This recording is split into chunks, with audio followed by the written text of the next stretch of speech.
नमस्कार दर्शक बंधु उत्कल 24 न्यूज को स्वागत करुच्ची मो संदीप्ता महंती।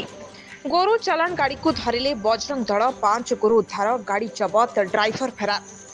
बेआईन भावे गोरु चालान हेउथिबा एक टाटा एसी भ्यान को पिछा करी बजरंग दल धरिचंती। तेबे गो चालानकारी घटनास्थल टाटा एसी ड्राइवर को फेरार कराइछंती। एहिबळी घटना घटिछि जगतपुर थाना अधीन पागाफांडी प्रधानपड़ा ग्राम रे।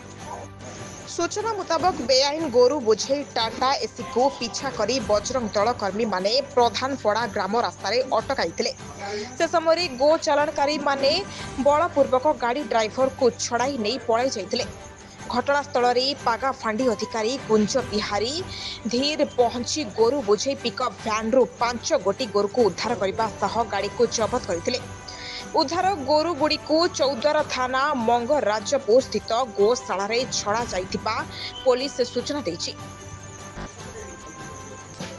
कटकरू पूर्णचंद्र स्वाईं को रिपोर्ट उत्कल 24 न्यूज।